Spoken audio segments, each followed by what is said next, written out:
Just in, on Wiretap News. It's a long time, 35 years.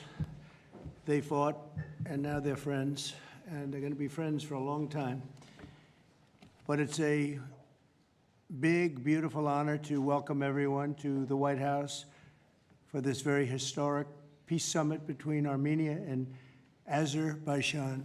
It's really a great thrill for me.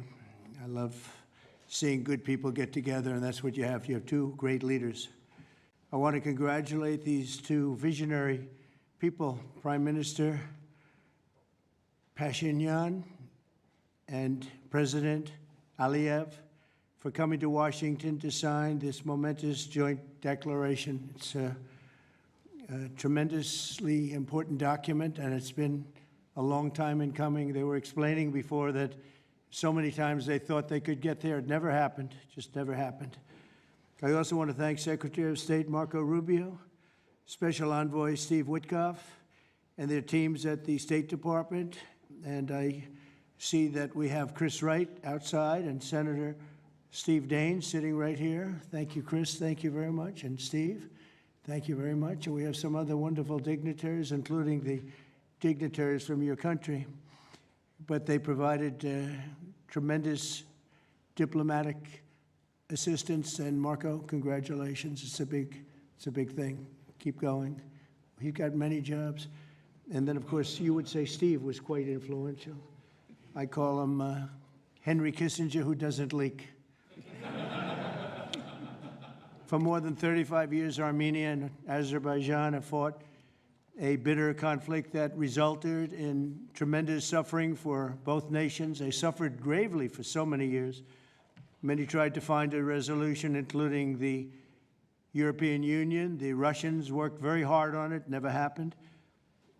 Sleepy Joe Biden tried, but you know what happened there. He tried for probably 12 minutes and didn't work out.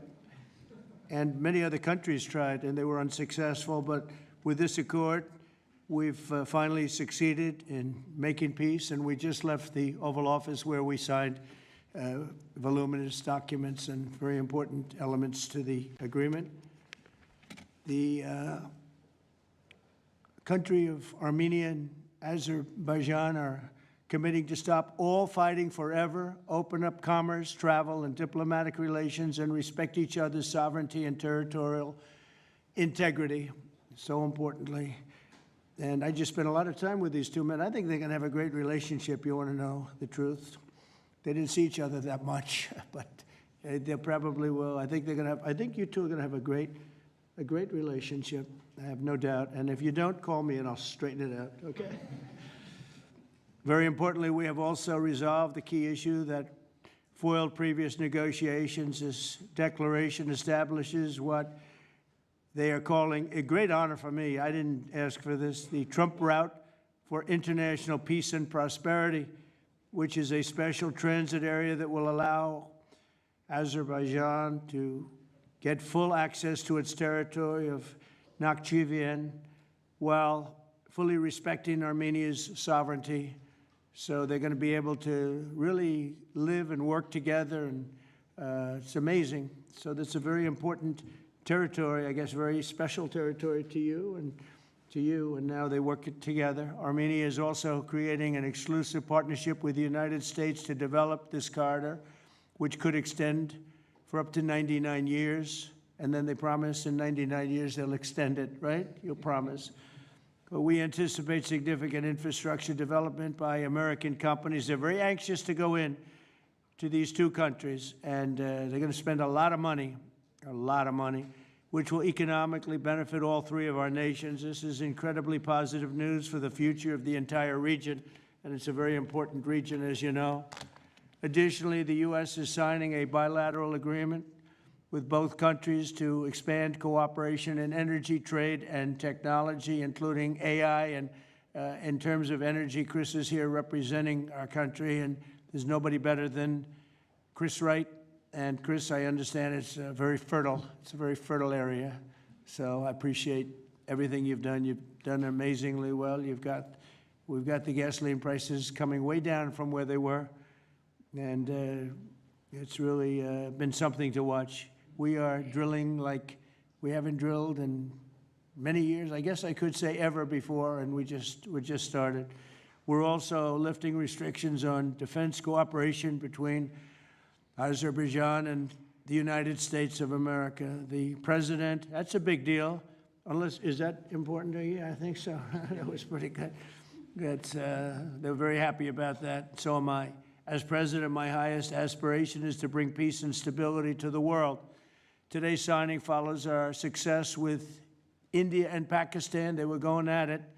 They were going at it big, and they were great, two great leaders that came together just prior to what would have been a tremendous conflict, as you know, a nuclear conflict probably. Also the Congo and Rwanda. Now that was one which was going on for 31 years. You have them beat. 35 years you had them beat.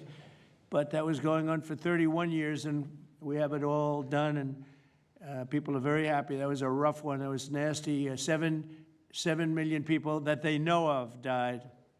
Also, just recently, Thailand and Cambodia, that was one that was just starting, that 2,000 people were dead on the border, but it was just starting. And I was talking to one of the two nations on trade, and I said, I'm not going to sign a trade deal if you guys are going to fight, and I got the other one. And again, great leadership, Thailand and Cambodia, and before it got started, beyond that first couple of days, we stopped the war. And they've had wars periodically, very much as you two have had long-term wars, and we got it stopped. And the two, again, I find in all cases, they're great leaders. If they didn't agree, I would say they're lousy leaders, to be honest with you, but they did agree. And so Thailand and Cambodia, Serbia and Kosovo, we got something stopped that was ready to start. We didn't like that one. We didn't like it at all, and we saved a lot of lives. And numerous others. In addition, as you know, we took out the nuclear capability of Iran. And to use a term that people tried to dispute without any knowledge, it was obliterated. That's been confirmed by the Atomic Energy Commissions, everybody that's so totally obliterated. They might try again, but they're going to have to try a new site because they are, and I want to just say our military, we have the greatest military in the world. We have the greatest equipment and military manufacturing anywhere in the world, nobody even close. And that sort of proved it. So getting rid of that threat from the Middle East was very big. And I think a lot of people are going to be joining right now the Abraham Accords.